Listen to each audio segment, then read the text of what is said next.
আসসালামু আলাইকুম দর্শক, শুভেচ্ছা নিন। আপনাদের সবাইকে স্বাগত জানাচ্ছি আমি কনক সারোয়ার।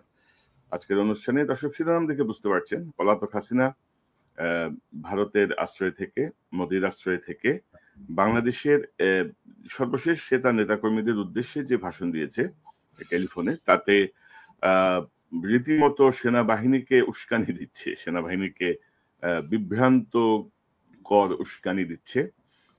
হাসিনা মনে করছে যে এই মুহূর্তে ইউনূসকে উৎখাত করার জন্য সেনাবাহিনীকে কাজে লাগাতে হবে, এবং সে উৎখাত তো আমি ভদ্রভাবে বলছি, আসলে হাসিনা যেভাবে ইঙ্গিত করছে তাতে বলা হচ্ছে যে মেরে ফেলার জন্যই বলছে আর কি, এরকম একটা বক্তব্য আমি আপনাদেরকে শোনাবো।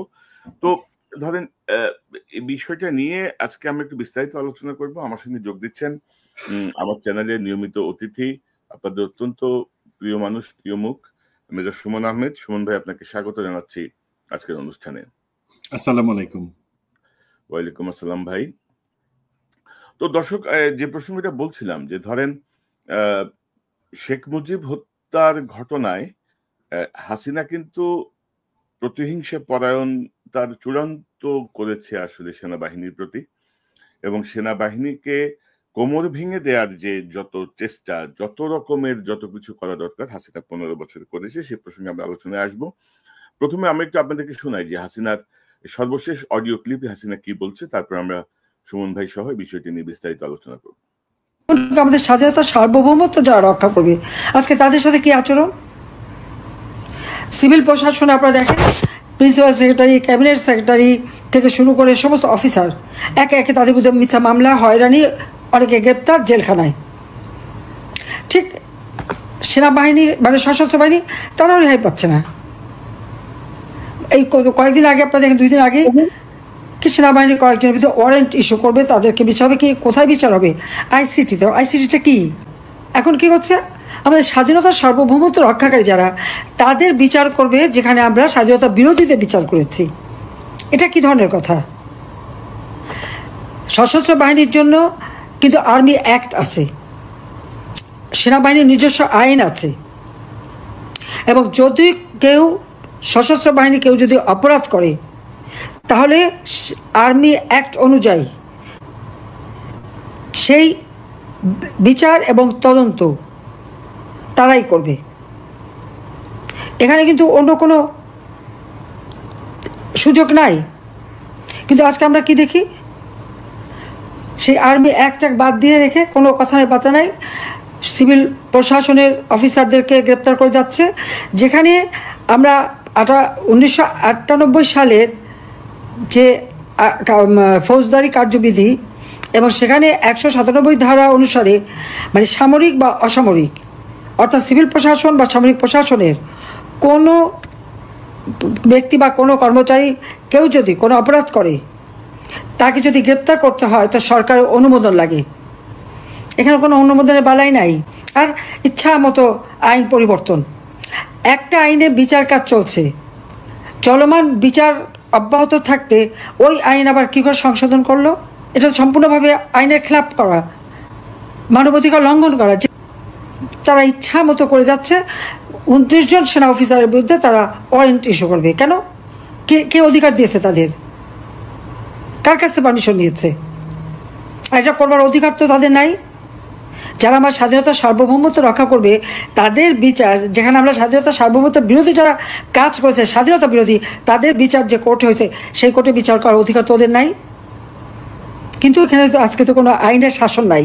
কাজে এর হাত থেকে দেশকে রক্ষা করার জন্য যা কিছু আছে তাই এখন নামতে হবে। আর এই সশস্ত্র বাহিনী, আমি জানি না এদের কি, মানে আমি তো তাদের সব ধরনের ট্রেনিং থেকে শুরু করে সব থেকে আধুনিক ট্রেনিং দিয়েছিলাম। শান্তিরক্ষা বাহিনীতে আমার সময় 1 নাম্বার ছিল বাংলাদেশ, আজকে সেই বাংলাদেশ 3 নাম্বারে নেমে গেছে। আর যেভাবে সেনাবাহিনীকে ইউনূস ব্যবহার করেছে, তাতে তাদের ভাবমূর্তি আন্তর্জাতিকভাবে এবং জাতিসংঘে ওই সেক্রেটারি জেনারেলের যতই এনে টুপি মাথায় দিয়ে ইফতারি খাওয়া, ভাবমূর্তি তো নষ্ট হয়ে গেছে। তারপর এই সমস্ত অফিসারদের বিরুদ্ধে তারা কিভাবে, কোন সাহসে তারা ওয়ারেন্ট ইস্যু করে? এত সাহস পায় কোত্থেকে? আবার সেটা প্রশ্ন। ওখানে কি এখন সাহসী লোক কেউ নাই? তাহলে দেশের স্বাধীনতা সার্বভৌমত্ব এদের দিয়ে রক্ষা হবে কীভাবে? ট্যাঙ্ক কিনে দেওয়ার থেকে শুরু করে বিমান বাহিনী, নৌবাহিনী, প্রত্যেকেরই তো আমি আধুনিক সরঞ্জামাদি কিনে দিয়ে, কোথায় সাবমেরিন থেকে শুরু করে মিগ 21 পর্যন্ত দিয়েছি। সশস্ত্র বাহিনী যোগ করে সেই বঙ্গবন্ধু ট্যাঙ্ক কিনে দিয়েছেন, তারপর আমি কিনে দিলাম। হ্যাঁ, ওটা বোধহয় শুধু আমাদের হত্যার জন্য ব্যবহার হতে পারে, আর এখন আর তা হয় না। এটা হলো কথা। তো আপনি দেখেন সুমন ভাই যে এই যে ভয়ঙ্কর কথা হচ্ছে তার সর্বশেষ কথাটা, যে এই যে ট্যাঙ্ক কিনে দিলাম, সেই ট্যাঙ্ক বোধহয় আমাদেরকে হত্যার জন্য ব্যবহার হয়েছে, এখন আর হয় না। এটা কিন্তু একদম প্রত্যক্ষ মানে ইউনূসকে হত্যার হুমকি হাসিনার পক্ষ থেকে। এবং আপনি যদি দেখেন যে মানে স্পষ্ট যে উস্কানি, যে দেশ রক্ষা বাহিনীর বিচার হচ্ছে যেখানে স্বাধীনতা বিরোধীদের বিচার হয়েছে, মানে কে অধিকার দিয়েছে, সেনা আইনে বিচার হবে।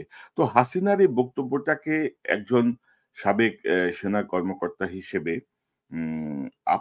আপনি যদি একটু বিশ্লেষণ করেন যে এই যে বিভ্রান্তিকর যে উস্কানি, এটাকে আপনি কিভাবে দেখছেন তাদের বক্তব্যকে? আপনি একটু আনমিউট করতে হবে সুমন ভাই। পতিতা হাসিনা, তার কথায় যদি আমি অ্যাকচুয়ালি গুরুত্ব দিতে চাই, সেই ক্ষেত্রে প্রথম জিনিস ওনার ভালোর জন্য, ভদ্রমহিলার ভালোর জন্য বলতেছি, বাংলাটাকে সঠিকভাবে উচ্চারণ করা শিখেন। এটা আমরা অনেক কষ্ট করে মাতৃভাষা অর্জন করছি। আপনার এই আফার কথা তো অর্ধেকই বোঝা যায় না, কি বলতেছে সেগুলো বোঝা যায় না। বাট যতটুকু বুঝতে পারলাম, আপনি একদম সঠিক একটা হেডিং দিচ্ছেন আজকের প্রোগ্রামে, সেটা হচ্ছে সে উস্কানি দিচ্ছে। এবং এই যে কথাটা বলছে যে ট্যাঙ্ক কেনা হয়েছিল, সেটা তো তাহলে আমাদের মারবার, মানে ওর বাপরে মারার জন্য সেই কথা বলতেছে, এবং এখন কেন তাহলে সেটা ব্যবহার হইতেছে না আর কাউকে মারার জন্য, সে ওই একটা উস্কানি দিয়ে রাখলো। এখন এই উস্কানি, এবং আমি একটা জিনিস বলি, সে বলছে যে এখন কি সেনাবাহিনীতে কোনো সাহসী লোক নাই, এরা কিভাবে স্বাধীনতা সার্বভৌমত্ব রক্ষা করবে? আপনি দেখেন উস্কানির লাইনগুলা দেখেন, মানে ক্রমাগত। এখন ওই তো বেশি করে জানি যে সেনাবাহিনীতে সাহসী লোক ছিল কি ছিল না। আমি একটা সাহসের এক্সাম্পল দিই। চট্টগ্রাম, পার্বত্য চট্টগ্রামে সন্ত্রাস বিরোধী অভিযানে মেজর মাহমুদ 17 বেঙ্গলের, উনি গুলি খাইলেন, গুলি খেয়ে পড়ে গেছেন, 3টা গুলি লাগছে ওনার। সেই অবস্থায় উনি কিন্তু বলতেছে, আমার সামনে থেকে গুলি আসতেছে, সাথে সৈনিকদের বলতেছে এলএমজিটা আমার কাছে দে, তাহলে আমি ফায়ার করব, আর তোরা পিছনে সাবধানে থেকে ফায়ার কর। মানে তার সাহস এত, সে জানে সে গুলি খাইছে, সেই অবস্থা সে সন্ত্রাসীদের বিরুদ্ধে সে গুলি করে যাচ্ছে এবং নিশ্চিত করছে তার সাথে সৈনিকরা যাতে নিরাপত্তা থাকে। এইটা হলো সাহস। এই সাহসটা এই খুনি হাসিনাই তো 2009 সালে বিডিআর হত্যাযজ্ঞের মাধ্যমে শুরু করছে। আমাদের কি সাহস নাই? আমাদের সবার আলহামদুলিল্লাহ সাহস আছে। বাট তারা, হাসিনা এবং ভারত মিলে যখন বুঝলো যে তাদের টিকে থাকবার এবং বাংলাদেশকে দখলে রাখবার জন্য যদি সব থেকে বড় কোনো শক্তি আসে জনগণের বাইরে, অবশ্যই সেটা হচ্ছে আমাদের সশস্ত্র বাহিনী, যাদেরকে ভেঙে ফেলতে হবে, যাদের মনোবল ভেঙে ফেলতে হবে। 2009 সালে আমাদের বিডিআর হত্যাযজ্ঞের মাধ্যমে সেটা শুরু করলো। সেটা শুধু সেই 57 জনকে শহীদ করানো না, তাদেরকে হত্যা করা না, বাকি আর্মিকে একটা মেসেজ দেওয়া হলো, দেখো বাকিদের পরিণতি কিন্তু এমন হবে আমাদের সাথে না থাকলে। এর মধ্যে যারা সাহসী, ধরেন 98%, তারা ভয় পাইল না, 2% ভয় পেয়ে তার কাছে বিক্রি হয়ে গেল। আজকে আমরা যাদেরকে দেখতেছি গুম, খুন, অন্যান্য অভিযোগে, তারা হচ্ছে সেই 2%-এর প্রতিনিধিত্ব করে, বাকি 98%-এর না। তো হাসিনা, আমাদের সাহস আছে, তুমি বাংলাদেশে আসো, আমি জানি তোমার আসবার কোনো ইচ্ছা নাই, বাংলাদেশে আসো, তোমার পশ্চাৎ দেশের কোন চামড়া কতটুকু অক্ষত থাকে সেটা বাংলাদেশের জনগণ বুঝাই দিবে। সেনাবাহিনীরও সেখানে হাত দেওয়ার দরকার নাই, সেই নোংরা জায়গায় সেনাবাহিনী হাত দেয় না। এটা হচ্ছে আমার বক্তব্য। তো ভাই, ও তো শুরু করছিল ওর বক্তৃতা লুঙ্গি ড্যান্স নিয়ে, যে কেন এই সময় 32 ভাঙার পরে লুঙ্গি ড্যান্স হইতেছে। আমাদের এই যে শেখ মুজিব হত্যার কারণে যাদেরকে ফাঁসি দিল, যাদেরকে জবাই করলো, সেখানে সে কোন ড্যান্স করছিল তখন? হাসিনা ল্যাপ ড্যান্স করছিল কারো কোলে বসে। তো এই জায়গাগুলোতে হাসিনা জানে নিজে সেই যে জিনিসগুলো বলতেছে, সে বলতেছে আইসিটির কি অধিকার আছে ওয়ারেন্ট ইস্যু করবার, কে তাদেরকে সে অধিকার দিছে? জনগণ সেই অধিকার দিছে। আজকে জনগণ সাংবিধানিক ভাবেই আদালতের মাধ্যমে এই অধিকারটা দিছে আইসিটিকে, যে আইসিটি সেই বিচার কাজ চালাবে এবং জিনিসটা ক্লিয়ার। সে উস্কানোর চেষ্টা করতেছে সেনাবাহিনীর বিরুদ্ধে এই মামলা। সেনাবাহিনীর বিরুদ্ধে তো মামলা হয় নাই। আইসিটি জানে, দেশের জনগণ জানে, আমরা সবাই জানি আমাদের দেশপ্রেমিক সেনাবাহিনী তারা তো এই গুম খুনের সাথে সরাসরি সবাই যুক্ত না, মাত্র কয়েকজন যুক্ত, যেটা আমরা জেনারেল ওয়াকারকে এবং বাকি সবাইকে অনেক আগে থেকে বলতেছিলাম যে এই অবস্থায় নিয়ে আসেন না যেখানে হাসিনা এবং তার মতো লোকজন কালার করার চেষ্টা করবে সেনাবাহিনীকে, অপমান করবার চেষ্টা করবে আমাদের ইউনিফর্মকে, এবং আলটিমেটলি তাতে লাভ কি হবে?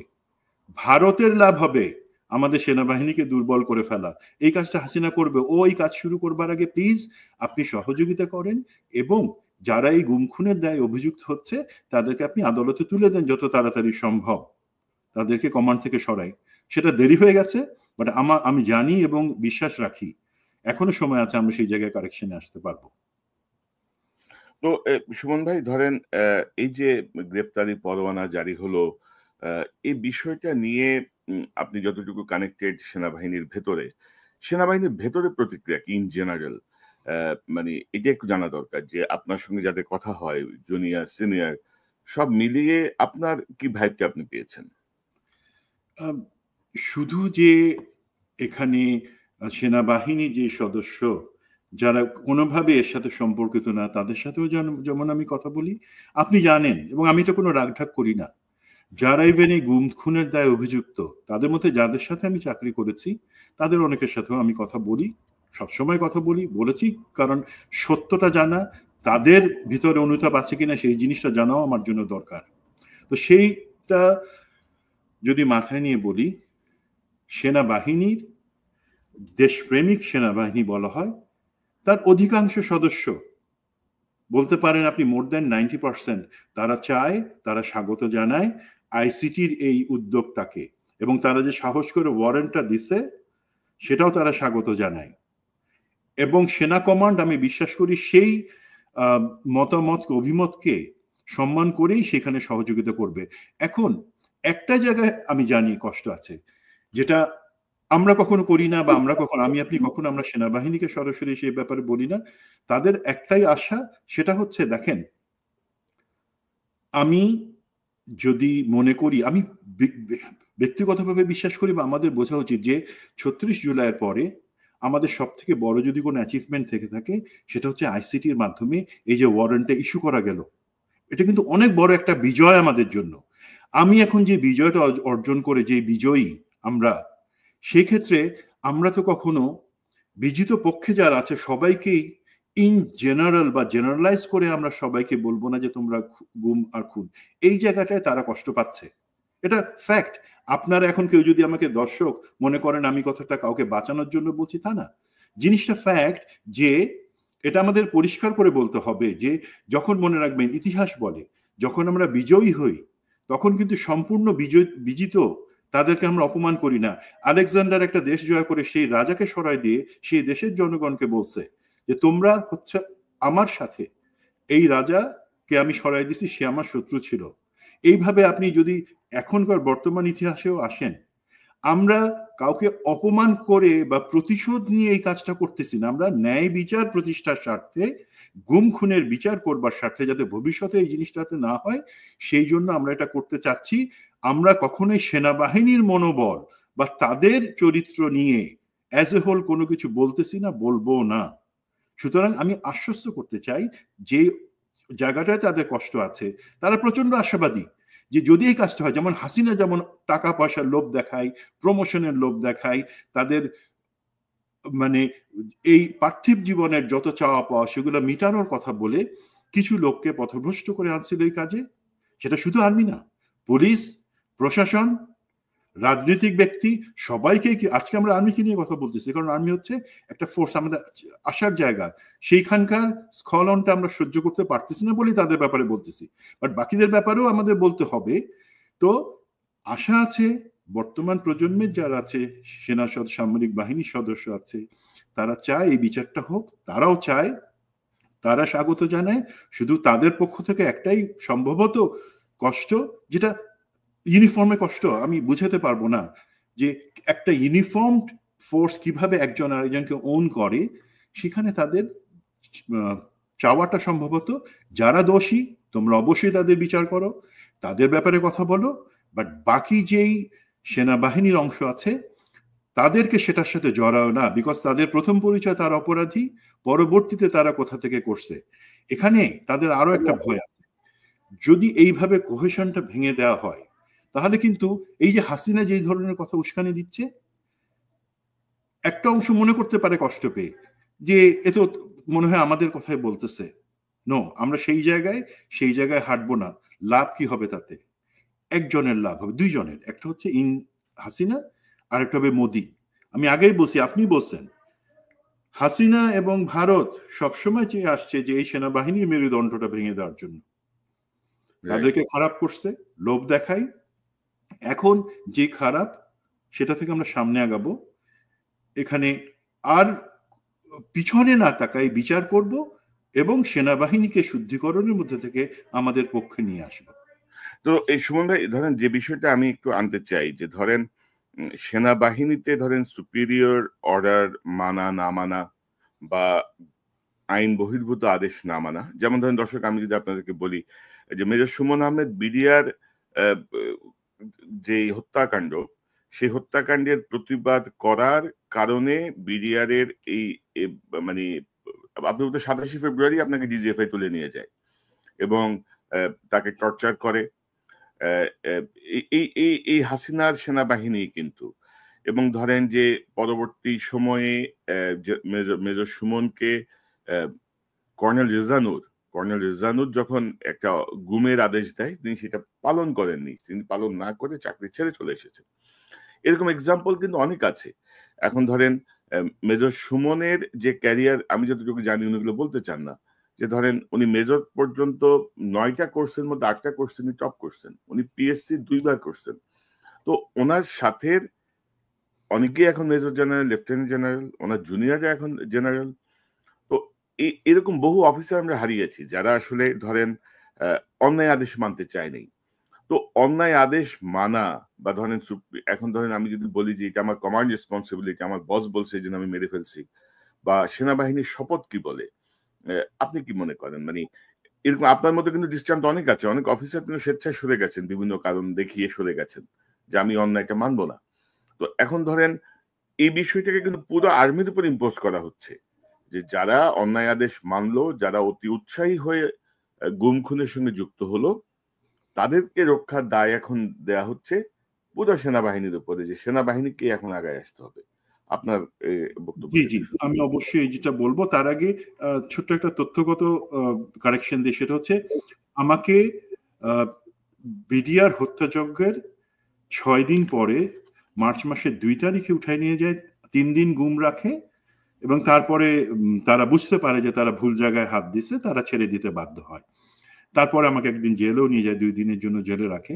তো জিনিস যেটা হচ্ছে কেন, বিকজ আমি ওই যে মনে আছে 25 ফেব্রুয়ারি তারিখে 11:30টার সময় যখন আদেশ আসলো, হাসিনার পাশে বসা গৃহপালিত জেনারেল মঈন ইউ আহমেদ উনি বলে দিলেন জেনারেল হাকিমকে, না কোনো এখানে বিডিআরের ভিতরে কোনো অফিসার ঢুকতে পারবে না, কোর্ট মার্শাল হবে। তখন কিন্তু আমি এবং আমার সাথে আর 2জন অফিসার আমরা মিলে ভিতরে ঢুকবার চেষ্টা করছিলাম, যদিও সেটা সফল হয় নাই, বিকজ আমাদের সাথে সৈনিকরা সেখানে আগাইতে পারে নাই যে কোনো কারণে।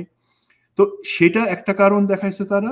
আরেকটা হচ্ছে কেন আমি মিডিয়ার সামনে কথা বললাম, এই 2টা কারণে তারা আমাকে নিয়ে আটকায় রাখছিল। দেন জেনারেল রেজানুরের যেই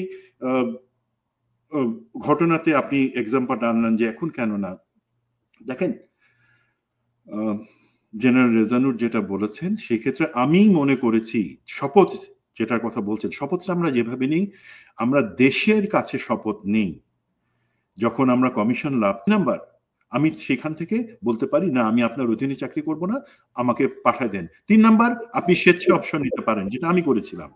যে তারপর কি আমি অপশন নিতে গেছি, আমাকে জেলে পাঠায় দিচ্ছে মিথ্যা মামলা দিয়ে।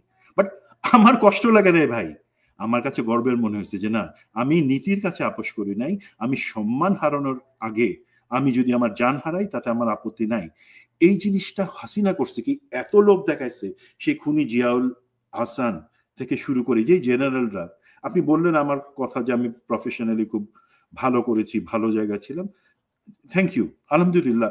বাট আমার মনে হয় আমি প্রফেশনালি কতটুকু ভালো না ভালো, তার থেকে যদি এই জিনিসটা তারা খেয়াল করতেন বা করেন, যেই যারা গুম খুনে অভিযুক্ত তাদের ক্যারিয়ার প্রোফাইলও কিন্তু ভালো, সবাই কিন্তু তাদের কোর্সে সোর্ড বা সামনের দিকের অফিসার, দেশে বিদেশে কোর্সে আমার মতে টপ করেছেন, ভালো করেছেন।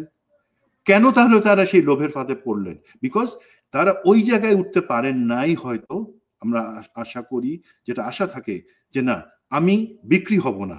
যেটা আজকে আপনি সেনাবাহিনীতে যান, বিক্রি না হওয়া অফিসারের সংখ্যা 99 ভাগ। ধরেন হাসিনা তো ক্ষমতায় আসবার সাথে সাথে যেটা করলো, জেনারেল রাজ্জাকুল হায়দার, তারপর ব্রিগেডিয়ার জেনারেল রহিম, তাদেরকে জেলে নিল, তাদেরকে মেরে ফেললো। দেন যেই সেনাকুঞ্জে সে বিডিআর হত্যার 4 দিন পরে সে যখন ভাষণ দিল, সেখানে যে ব্রাইট অফিসাররা সেটার প্রতিবাদ করলো, colonel Shams, colonel Shafi, captain Habiba, major Mohsin, captain Annur, তাদের কি দোষ ছিল? তারা হচ্ছে সেই অফিসার, যে সাহসী অফিসারের কথা আপনি বলছেন, যারা প্রতিবাদ, সেটা ওই হাসিনার ওই মরে যাওয়া অফিসার যাদের কথা বলে তারা না। তারা কোনো গালিগালাজ করে নাই, স্বাভাবিকভাবেই বললো, সাহস করে। আমাদের অফিসারদের মাঝে এখন এই সাহস আছে। তারা বলল, ফলস্বরূপ কি? তাদের চাকরি থেকে বের করে দিল, তাদেরকে জেলের মধ্যে কাউকে কাউকে ভরলো।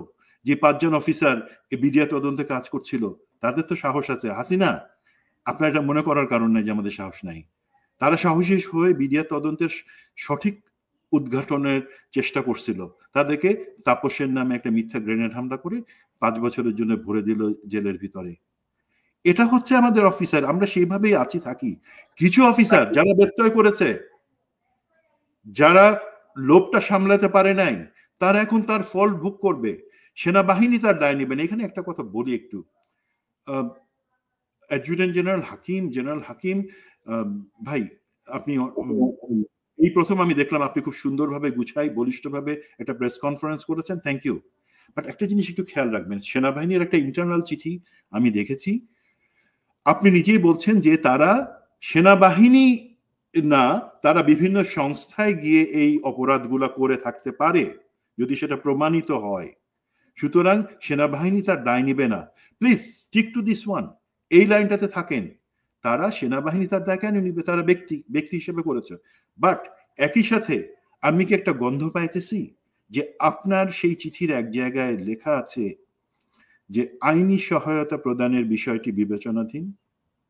যেই মুহূর্তে আপনি আইনি সহায়তা দিবেন, সেটা সেনাবাহিনীর একটা জাজ অ্যাডভোকেট জেনারেলস ব্রাঞ্চ আছে, তার মাধ্যমে যদি দেন, কেন দিবেন? আপনি তো বলছেন যে তারা ব্যক্তি অথবা তারা বিভিন্ন সংস্থায় গিয়ে সেটা করেছে, সেনাবাহিনী তার দায় নিবে না।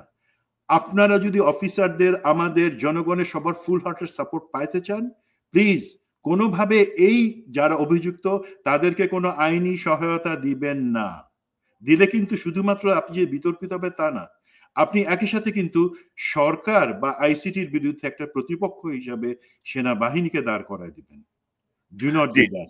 জি সুমন ভাই, ধরেন এই প্রসঙ্গটা আমি আর একটু বিস্তারিত আসছি, তার আগে একটু দর্শকদেরকে বলি, দর্শক সুমন আহমেদের ইন্টারভিউ লিঙ্ক আমি দিয়ে দিব, যেটি তিনি আমার কাছে দিয়েছিলেন বিডিআর হত্যাকাণ্ডের পরে তার যে সাফারিংস এই বিষয়টা নিয়ে। আপনার ডেসক্রিপশনে লিঙ্কটা পেয়ে যাবেন, অনুষ্ঠানের শেষে আপনারা দেখে নিতে পারেন। পাশাপাশি সুমন ভাই, ধরেন এই যে আপনি নির্যাতিত হয়েছেন, 5 জন মেজর ফুয়াদ, রাজীব, হেলাল আছে, রেজা আছে। জি। তো এই 5 জনকে বর্বরোচিত কায়দায় নির্যাতন করা হয়েছে, সেনা অফিসাররাই নির্যাতন করেছেন তাপসের ভুয়া মামলায়, যে তাপসকে হত্যা চেষ্টা মামলায় দিয়ে তাদেরকে বর্বরোচিত অত্যাচার করা হয়েছে, তাদেরকে হাতকড়া লাগিয়ে, তাদেরকে ডান্ডা বেড়ি পরিয়ে জেলখানা নেওয়া হয়েছে, আদালতে নেওয়া হয়েছে, তাদেরকে 5 বছর করে জেল দেওয়া হয়েছে। তারপরে ধরেন বেগম খালেদা জিয়া 3বারে প্রাইম মিনিস্টার, তিনি সাধারণ কারাগারে কাটিয়েছেন বহু বছর, বেশ কয়েক বছর। তারপরে তাকে নেওয়া হয়েছে, তার বাসাকে সাবজেল ঘোষণা করা হয়েছে। ব্রিগেডিয়ার রহিম এনএসআই, উনি তো ধরেন বিনা চিকিৎসাতে জেলখানাতেই মারা গেছেন এবং বলা হয়েছে তাকে হত্যা করা হয়েছে চিকিৎসা না দিয়ে। জেনারেল রাজ্জাকুল হায়দার, তিনি গত 15 বছরই তো কারাগারে কাটিয়ে দিয়েছিলেন, জেলখানায় বন্দী ছিলেন। তো সেই সময়গুলাতে আমরা কিন্তু ধরেন সেনাবাহিনীর এত আবেগ কিন্তু দেখি নাই, তারপরে ধরেন বিডিআর এর 57 জন অফিসারকে হত্যা করার পরেও সেনাবাহিনীর মধ্যে আমরা এত আবেগ দেখি নাই। কোনো যারাই প্রতিবাদ করতে গেছেন 180 জনের মতো বিভিন্ন অজুহাতে চাকরি হারিয়েছেন, তাদের ব্যাপারে সেনাবাহিনী কোনো প্রতিক্রিয়া দেখি নাই। এখন এই যে কিছু সংখ্যক গুম খুনি অভিযুক্ত, আমরা কিন্তু বলছি না তারা সম্পূর্ণভাবে দায়ী, আমরা বলছি তারা এখন অভিযুক্ত, বিচারের পরে আমরা বুঝতে পারবো যে কে কতটুকু দায়ী বা কি বেরিয়ে আসে। সেটা নিয়ে সেনাবাহিনীর আবেগের জায়গাটা এত কেন? হাসিনা যেমন বলছে যে সেনা আইনে বিচার হতে হবে, এবং তাদের এডিটোরিয়াল পলিসি এবং সেটার এক্সিকিউশন এত নিখুঁত যে আমরা কিন্তু ধরতে পারি না যে তারা আমাদেরকে যে স্লো পয়জনিং করে করে আজকে এখানে আনছে সেটা।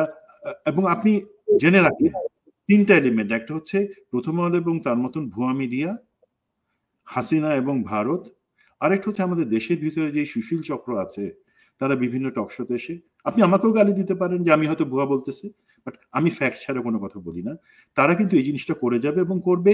এটা একটা বিভ্রান্তি ছড়ানোর জন্য, হাসিনার ন্যারেটিভটাকে জায়েজ করার জন্য তারা এই ধরনের কথা বলবে। এবং আমি মনে করি সাবজেল বা অন্যান্য সংক্রান্ত যে জিনিস, তাদেরকে গ্রেফতার করা সংক্রান্ত জিনিস, আদালতে হাজির করার জিনিস কোথায় থাকবে সেই জিনিসগুলোর ব্যাপারে আইসিটির মিস্টার তাজুল, ব্যারিস্টার তাজুল, উনি কিন্তু একটা সুন্দর ব্যাখ্যা দিয়েছেন এবং আমরা ব্যাখ্যা পাচ্ছি।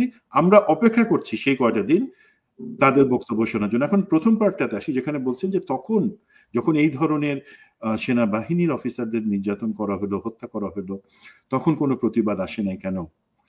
এখন এখানে অনেস্টলি বলতে প্রতিবাদ হয়েছিল। একজন দর্শক একটা প্রশ্ন করছেন যে আমাকে যখন গুম করা হলো তখন আমার সহকর্মীরা কি করছিলেন। ভাই, আমি তো এই কথাটা বললাম, আমাকে গুম করে তো তারা হজম করতে পারে নাই। আলহামদুলিল্লাহ আজকে সেনাবাহিনীর যারা জেনারেল, ব্রিগেডিয়ার জেনারেল, কর্নেল, তারা বেশিরভাগই আমার হাতে তৈরি বা আমার ছাত্র। তাদের চোখের রক্ত দেখে তো হাসিনারও সাহস হয় নাই আমাকে খেয়ে ফেলবে। আমাকে 2.5 দিন পরে ছেড়ে দিতে বাধ্য হয় তারা, যখন জিনিসটা আমার স্ত্রী জানাজানি করেন।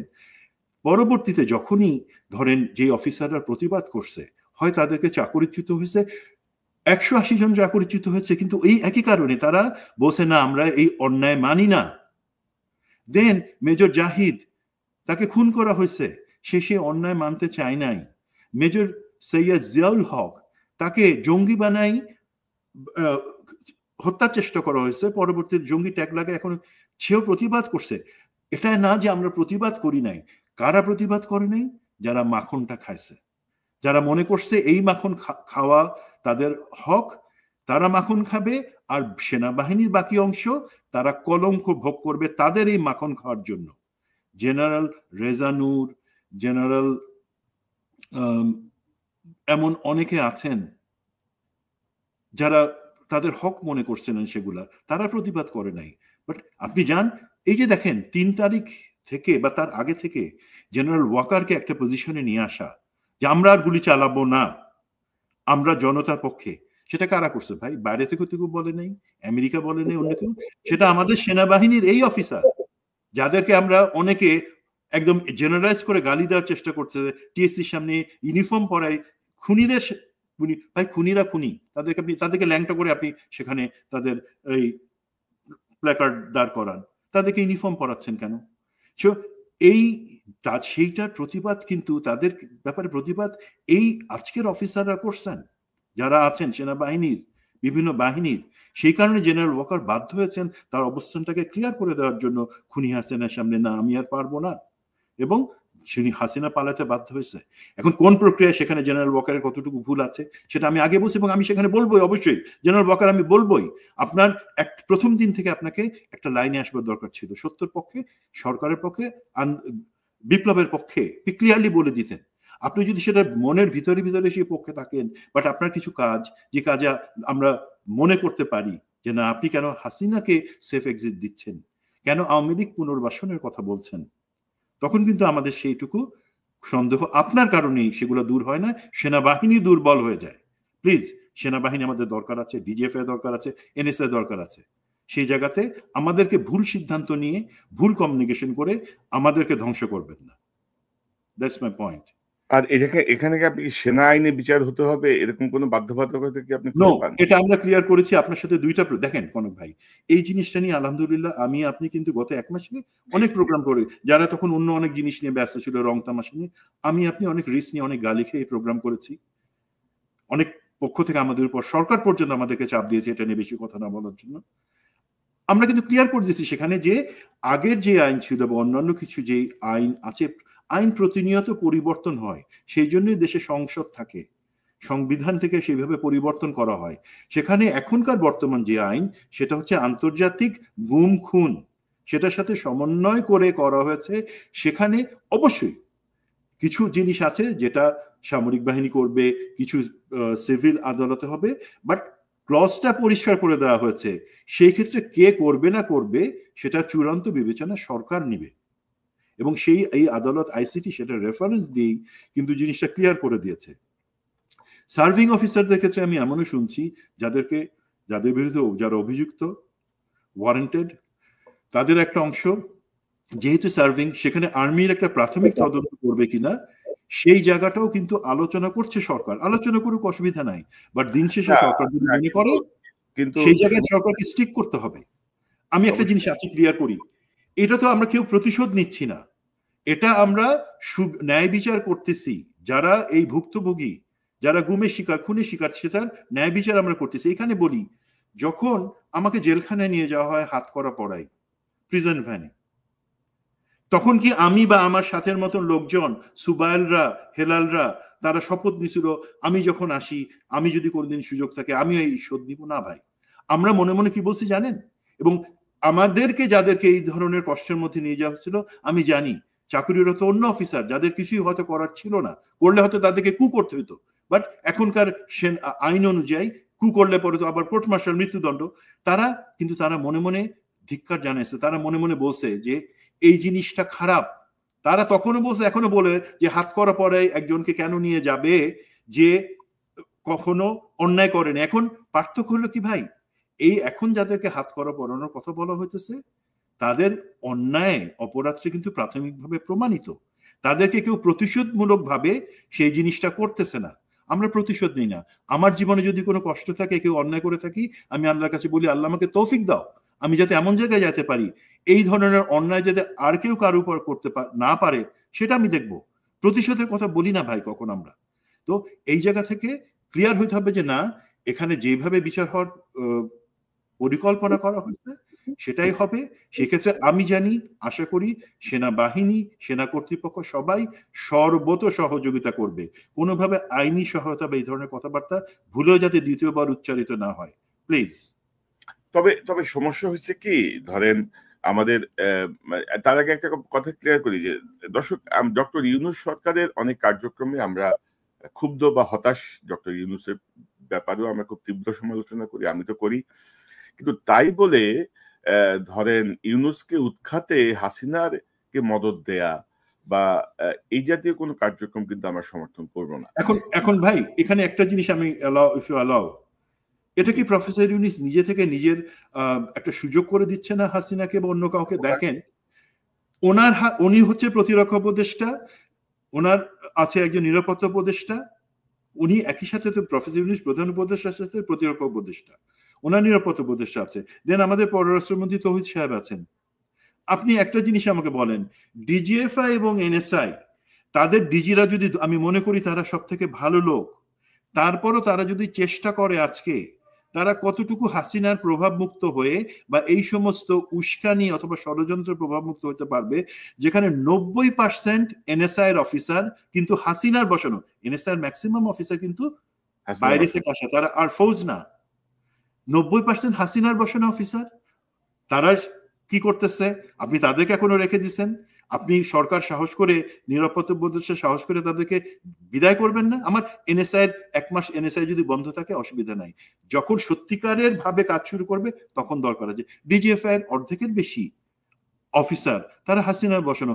ইভেন সেখানে আপনি জানেন কতজন রিটায়ারমেন্ট করবার পরও তাদেরকে সেখানে হাসিনা 2021 সাল থেকে রেখে দিছে। তাদের লয়্যালটি কোথায়? তারা তো চাকরি শেষ হয়ে যাওয়ার পরও কন্ট্রাক্ট ভিত্তিতে ডিজিএফআইতে আছে। এখন ডিজিএফআই ডিজি যদি ভালো কাজের চেষ্টাও করেন, এই লোকগুলো তো সেটা হতে দিবে না, বিকজ তাদের লয়্যালটি হচ্ছে হাসিনার প্রতি। তাহলে কি হবে?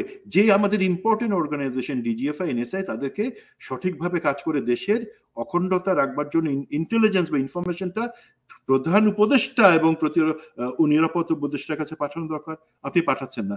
আবার আমি বলি ভাই, জানেন কিনা আমাদের দেশে 55 জন অনারারি কনসাল আছেন, মানে যারা বিভিন্ন দেশ, ইংল্যান্ড, ইউকে, ভিয়েতনাম, চায়না, তাদের কনসাল হিসেবে, এটা সরকারি বা এটা অ্যাম্বাসেডার না, বাট তারা সেই ধরনের কনসাল জেনারেল হিসেবে কাজ সেই দেশের হয়ে আমাদের দেশের লোক করতে পারে। তারা কি করতেছে জানেন? তারা সবাই 2021 এবং তার আগে নিয়োগপ্রাপ্ত। এই বদমাশের হাড্ডিগুলা তারা বিভিন্ন এম্বাসিতে যেই সমস্ত গেট টুগেদার হয় সেখানে যায়, সবাই দল বেঁধে যায়।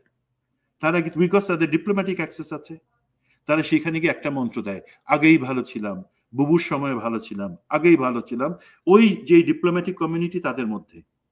তো হাসিনার যেই গতকাল যেই বমিটা করছেও, ওর সেই বমিত বাইনাও তারা সমস্ত অ্যাম্বাসেডর এবং কূটনৈতিক মহলে তাদের ভাষায় পৌঁছায় দিছে যে না, সেনাবাহিনীর মধ্যে এখন অসন্তোষ।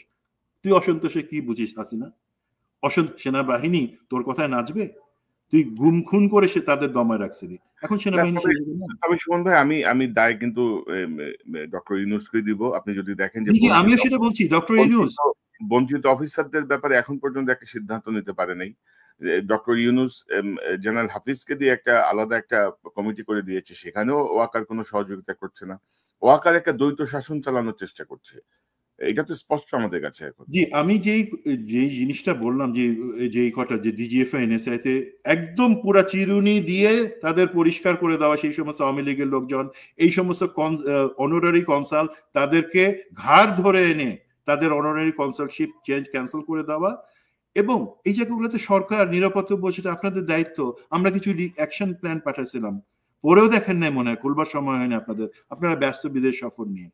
আরেকটা জিনিস যেটা বললেন, এটা কর্নেল হকের একটা ভাষা আছে যে উনি নতুন চালু করছেন, রাওয়ার যে চেয়ারম্যান, উনি বলছেন কি যে ডক্টর ইউনূস আটকায় রাখছেন এই বঞ্চিত অফিসারদের যিনি। নো, ফ্যাক্ট আপনি যেটা বললেন সেটা। তারা কি তাদের যে সার্ভিং 3 জন জেনারেল মেম্বার হিসেবে জয়েন করার কথা, জেনারেল হাফিজের সাথে এখন পর্যন্ত 1.5 মাস হয়ে গেল জয়েন করছেন? করেন নাই, সেই মিটিং এ জয়েন করেন না। তারা যে ডকুমেন্টস গুলো পাঠায়, যেটাতে জেনারেল হাফিজের কমিটি সিগনেচার করে দিয়ে সেগুলো অ্যাপ্রুভ করবে, সেগুলো তো সেনা কর্তৃপক্ষ পাঠায় না। এই যে জেনারেল হাকিম সুন্দর করে তেজস্বী বক্তৃতা দিলেন সুন্দর বাংলা ভুল ইংরেজিতে, তিনি সেগুলো পাঠাচ্ছেন না। তাহলে আপনারা কেন ডাবল স্ট্যান্ডার্ড কথা বলেন? মুনাফিকি করেন কেন? কর্নেল হক, প্লিজ এই সমস্ত মিথ্যা গুজব ছড়াবেন না হাসিনার মতন। ওকে, তারপরে ধরেন যে এরকম একটা ক্রুশিয়াল মোমেন্টে আপনি জানেন যে ভারতের ইন্টেলিজেন্সের একটা টিম বাংলাদেশে সফরে এসেছে। তো খলিল সাহেবের অবস্থা কি? খলিল সাহেব কি বুঝে কিছু এগুলা? কে অ্যালাউ করতেছে এই মুহূর্তে? কেন ইন্ডিয়ান ইন্টেলিজেন্সের টিম আসবে?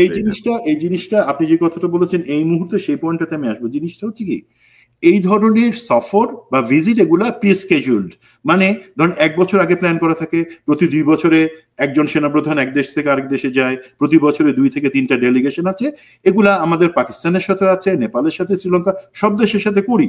এর মধ্যে আমি বড় কোনো ঘুটু করার জিনিস দেখি না। যদি আমি ইন্টেলিজেন্ট হই, আমি এই পয়েন্টটাতে আসি, যদি আমার মাথায় এইটা ক্লিয়ারেন্স কে দেয়, প্রতিরক্ষা মন্ত্রণালয় দেয় এবং নিরাপত্তা উপদেষ্টার সম্মতি নিয়ে।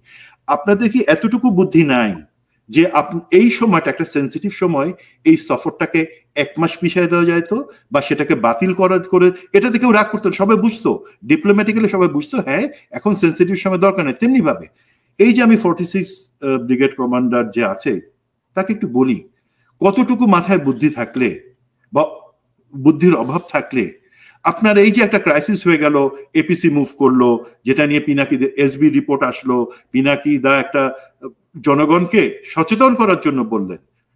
আমি তো ওনার দোষ দেখি না। সমস্যাটা কোথায় হয়েছে, যে আপনি যদি এই এপিসি গুলা, এটা রুটিন একটা মুভ ছিল ডিপ্লোম্যাটিক জোনের প্রোটেকশনের জন্য। আরে ভাই, তার আগের দিন আগের রাতে এত বড় ঘটনা হয়ে গেছে, সেনা সদরে প্রেস ব্রিফিং হয়েছে, যারা গুম খুনের দায়ে অভিযুক্ত তাদেরকে ওয়ারেন্ট ইস্যু হয়েছে। সেই সেন্সিটিভ সময়ে এই এপিসি গুলা মুভ, রুটিন মুভ, স্বাভাবিক প্রতি মাসে হয়, সেটা না করে 5 দিন পিছিয়ে দিলে কি অসুবিধা হইতো?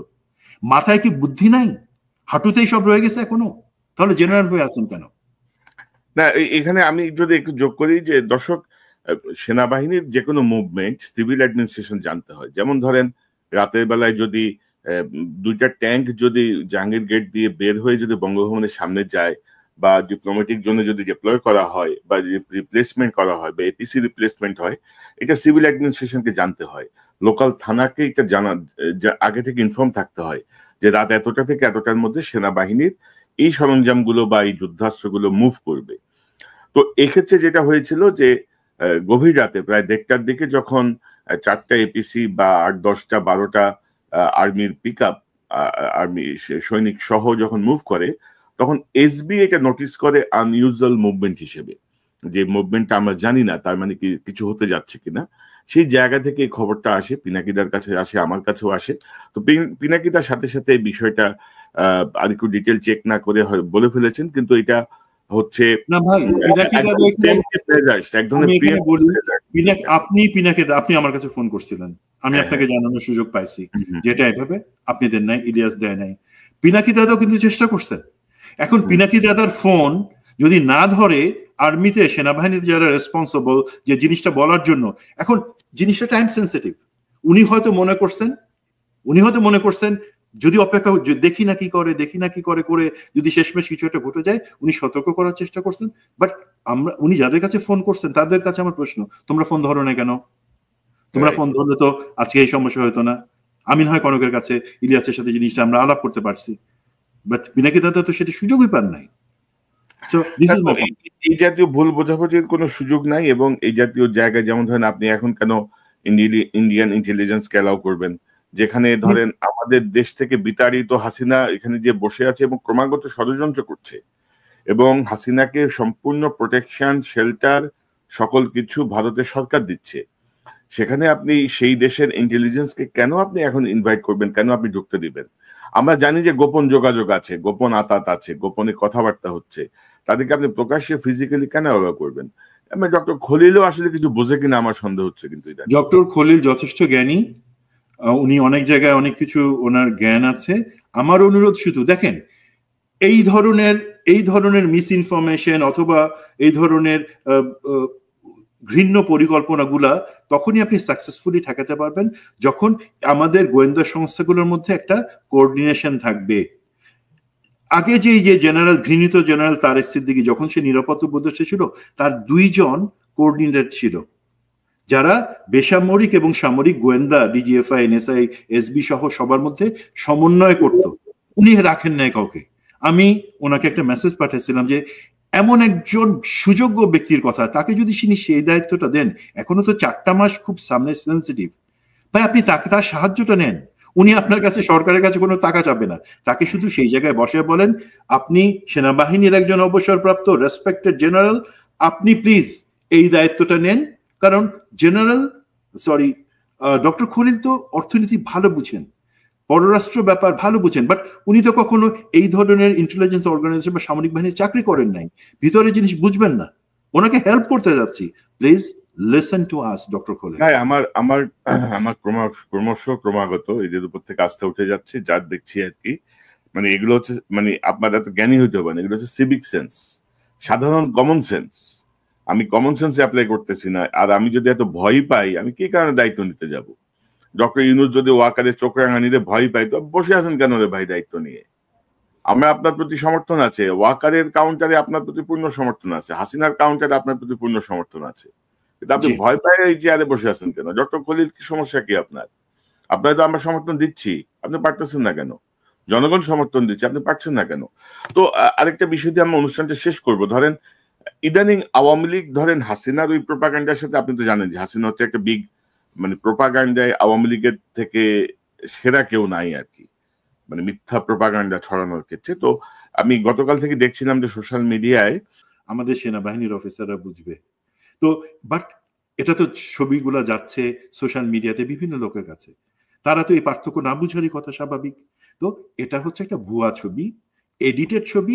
একই সাথে অস্ত্রটা দেখলেই বোঝা যায় যে এটা হচ্ছে ভারতীয় কোনো সৈনিকের অস্ত্র, সেটা তারা ব্যবহার করছে। আমরা এই অস্ত্র ব্যবহার করি না আমাদের সেনাবাহিনী। তো এটা দিয়ে তারা যদি এই ধরনের কুটচাল চালাতে চায়, সাকসেসফুল হবে না। বাট অবশ্যই এক্ষেত্রে এখন মানে এই ধরনের জিনিসগুলো থামানোর জন্য ভাই একটা জিনিস দরকার ছিল। ধরেন আজকে হইলো গিয়া আমাদের সময় হলো 15 তারিখ, তাই তো? এখন আর 2 দিন পরে কিন্তু আপনি জানেন কিনা ঐকমত্য কমিশন তাদের সিদ্ধান্ত ডিক্লেয়ার করবে 17 তারিখে।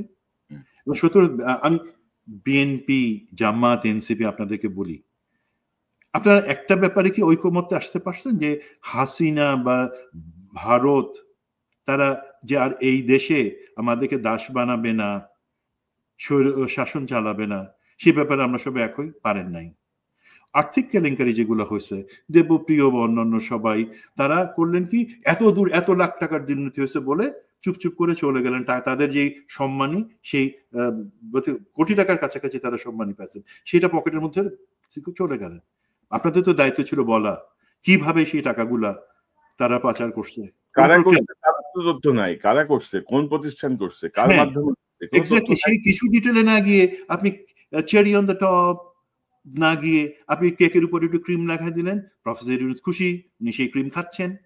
তার নিচে কেকে যে কিছু সাবস্টেন্স থাকতে হবে, এখন তো দেবপ্রিয়কে ধরে এনে বলা উচিত যে তুই কিসের জন্য সেই সময়গুলো নষ্ট করছিস, কিসের জন্য একটা জিনিস বানাই দিয়ে। তারপর এখন এই জায়গাগুলোতে কি রাজনৈতিক দলগুলো ঐক্যমত আসতে পারছেন? আপনারা পারবেন, আমি জানি পারবেন না, বিকজ আপনারা এখন অন্ধ হয়ে আছেন যে ওইখানে যারা আছে, বিশেষ করে মুনির, আমি বারবার বলি, মুখ একদম ফ্যানা উঠে গেছে। মুনির হায়দার কি জানে সেটা তো আপনি কি ধরনের চিজ, সে যে কার হয়ে কাজ করে, ভারতের হয়ে কাজ করে।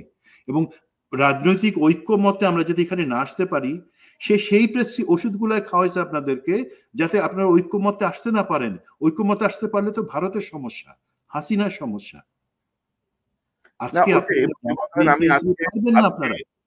আজকে সকালে আমি সংবাদপত্র দেখছিলাম যে অলরেডি আপনার এনসিপি, বিএনপি, জামাতের মধ্যে কিন্তু একটা বিভক্তি তৈরি হয়ে গেছে। আদৌ সাইন হবে কিনা, আদৌ ফেব্রুয়ারিতে নির্বাচন হবে কিনা, এগুলো কিন্তু আসলে এখনো মানে সুনির্দিষ্টভাবে বলা খুবই মুশকিল। এবং ধরেন যে ভিতরে যেসব অপদার্থরা বসে আছে আর কি, গুটি চালতেছে, নানা রকমের গেম খেলতেছে, সেই জায়গায় আসলে মানে ক্ষোভটা ডক্টর ইউনূসের উপরেই যায় যে 1400 মানুষের মানে যেগুলো একদম মানে সুনির্দিষ্ট তথ্য ভিত্তিক, যে 1400 মানুষের ছাত্র জনতার বুকের রক্তের বিনিময়ে যে সরকার, তার কাছে আমরা এগুলো আশা করি না। তো আমি জানি না আসলে কি হবে। ডক্টর ইউনূস যদি স্ট্রিক্টলি ধরতে পারেন, ওনার সাথে লোকজন যদি আরেকটু স্ট্রিক্ট হতে পারেন, হয়তো কিছু হবে। না হলে আমরা, জনগণই ঠিক করবে ভবিষ্যৎ তারা কিভাবে কি করবে। আমার মনে হয় যে আমরা অনুষ্ঠান শেষ করি। আমরা প্রায় 52 মিনিট কথা বলছি সুমন ভাই। আমরা বিস্তারিত আরো যদি কোনো তথ্য আসে আমরা আবারও কথা বলবো, আবারও আলোচনায় আসবো। তবে মুদ্রা কথা হচ্ছে যে হাসিনা সেনাবাহিনীকে উস্কাতে চাচ্ছে। আমার মনে হয় না যে এই উস্কানিতে খুব বেশি কাজ হবে। আমার শেষ কথাটা যেটা হতে পারে সেটা হচ্ছে যে দেখেন, এখনো আমি বিশ্বাস করি আমাদের সেনাবাহিনীর সেই সদস্য তারা ন্যায়ের জন্য, প্রফেশনের জন্য, দেশের জন্য এবং বিশেষ করে সম্মানের জন্য চাকরি করে। টাকা কিন্তু খুব বেশি পাইতো না, এখন হয়তো কিছু হাসিনা ওইভাবে লোভ দেখাইছে। বাট আমি একটা ব্যক্তিগত জিনিস বলি, আমি যখন আমার স্ত্রী নিম্মিকে প্রপোজ করে বিয়ের জন্য, একদম প্রাইভেট কথা ভাই, তখন তাকে আমি বলছিলাম যে দেখো আমি 3000 টাকা বেতন পাই মাসে, আমার গাড়ি নাই, বাড়ি নাই, কিচ্ছু নাই, বাট তোমাকে কিছুই দিতে পারবো না, বাট তুমি যদি আমাকে বিয়ে করো সম্মান পাবা। যেটা হচ্ছে আমি যখন সন্ধ্যার পরে আমি রাস্তা ধরে হাঁটবো, সেখানে যে অফিসার, সৈনিক যারা আমার সাথে যাদের দেখা হবে, সবাই কিন্তু ওই চোখে আমাদের দিকে তাকাবে যে এই অফিসার সে অন্যায় করে না, সে প্রফেশনের সাথে বেইমানি করে না। এই সম্মান যে কত বড়, যেই স্যালুটটা সে আমাকে দিবে সেটা সম্মানের সাথে দিবে, মনে মনে গালি দিয়ে দিবে না, এইটুকু পাবা। এবং আলহামদুলিল্লাহ আমি মনে করি আমি যতদিন চাকরি সেটার জন্য চাকরি করছি। এখন যারা চাকরি করছেন প্লিজ আপনারা বুঝেন, আপনাদেরকে আমি অনুরোধ করব, যারা ফালতু সমগ্র সেনাবাহিনীকে অপমান করার চেষ্টা করছেন, স্টপ দিস। আর বাকি যারা আছে লজিক্যালি কথা বলেন, বিচারটা নিশ্চিত করব আমরা ইনশাল্লাহ। আরো যে 2-1 আছে তাদেরটাও নিশ্চিত করব, সেনাবাহিনীও সহযোগিতা করবে ইনশাল্লাহ, সেই বিশ্বাস আমার আছে। আসসালামু আলাইকুম। মেজর সুমন আহমেদ, আপনাকে অসংখ্য ধন্যবাদ। ওয়ালাইকুম আসসালাম। দর্শক, সুমন আহমেদ যেটি বলছিলেন যে এখনো হয়তো বিভিন্ন জুনিয়র অফিসাররা, সোলজাররা সিনিয়রদেরকে সেলিউট দেয়, হয়তো মনের মধ্যে ঘৃণা রেখে দেয়, কারণ সবাই সবার ক্যারেক্টার জানে, সবাই সবার ভেতরের অবস্থা জানে, কে চোর, কে দালাল, কে লুটেরা, এটা জানে। তো সেনাবাহিনীর এই জায়গাটা থেকে আমরা সেনাবাহিনীর সম্মানকে পুনরুদ্ধারের চেষ্টা করছি। 2009 থেকে এই জানোয়ার মঈনুর হাত ধরে সেনাবাহিনীর যে পতন, যে অধপতন শুরু হয়েছে, হাসিনা যেটাকে 16 কলা পূর্ণ করেছে, সেখান থেকে আমরা সেনাবাহিনীকে বের করে আনবো ইনশাল্লাহ। পাশাপাশি আমি আবারও মনে করিয়ে দিতে চাই, যেটি মেজর সুমনও বলছিলেন, যে যে সেনা কর্মকর্তা, সেনা সৈনিক যারা আছেন প্রত্যেকেই কিন্তু তাদের মৃত্যু পরোয়ানা স্বাক্ষর করেই কিন্তু সেনাবাহিনীতে যোগ দেন। এবং আপনারা যদি যুদ্ধক্ষেত্রে মারা যান, আপনাদের ইউনিফর্মকে কিন্তু কাফন হিসেবে বিবেচনা করা হয়। সেই সত্যটি আপনারা মাথায় নিয়ে দেশের পক্ষে থাকুন। হাসিনার কোনো বিভ্রান্তিকর বক্তব্যে বিভ্রান্ত হবেন না। জেনারেল ওয়াকারের কোনো হাসিনা রক্ষা করার কোনো প্রচেষ্টাকে আপনারা কোনো রকমের সমর্থন দেবেন না। এবং ইদানিং দৈনিক প্রথম আলো সহ বেশ কিছু পত্রিকা, ইউটিউব চ্যানেল, বিভিন্ন রকমের বুদ্ধিজীবীরা সেনা আইনে বিচার হতে হবে, হ্যান হইতে হবে, ত্যান হইতে হবে বলে হাসিনা ন্যারেটিভসকে তারা বিভিন্নভাবে প্রতিষ্ঠিত করার চেষ্টা করছে। জুলাই বিপ্লব হাসিনাকে প্রতিষ্ঠিত করার জন্য হয় নাই। জুলাই বিপ্লব হাসিনার কবর রচনা করেছে এবং আমার ধারণা হাসিনা আর কখনোই বাংলাদেশে ফিরে আসতে পারবে না। আওয়ামী লীগ হয়তো লাফাচ্ছে, ওই যে অগ্নিকাণ্ডে আওয়ামী লীগ পুড়ে ছারখার হয়ে গেছে। এখন ওই যে বাতাস আসলে মাঝে মাঝে ওই যে হয় না, পুড়ে যাওয়া বাড়ি থেকে একটু কিছু কিছু শিখা একটু জ্বলে উঠে আবার নিভে যায়, সেই পর্যায়ে আছে। তো অত আশা করে লাভ হবে না। আমরা একটি গণতান্ত্রিক বাংলাদেশ চাই, আমরা জনগণের শাসন চাই, জনগণের অধিকার প্রতিষ্ঠিত হোক, মানবাধিকার প্রতিষ্ঠিত হোক এবং আমাদের সেনাবাহিনী স্বমহিমায় তাদের মর্যাদার জায়গায় আবার অধিষ্ঠিত হোক। আমরা সেই প্রচেষ্টা রাখি, সেই আশা রাখি এবং ইনশাল্লাহ ততটুকু পর্যন্ত আমাদের সংগ্রাম অব্যাহত থাকবেই। দর্শকের চ্যানেলটি সাবস্ক্রাইব করে আমাদের পাশে থাকুন। আবারও দেখা হবে ইনশাল্লাহ। আসসালামু আলাইকুম।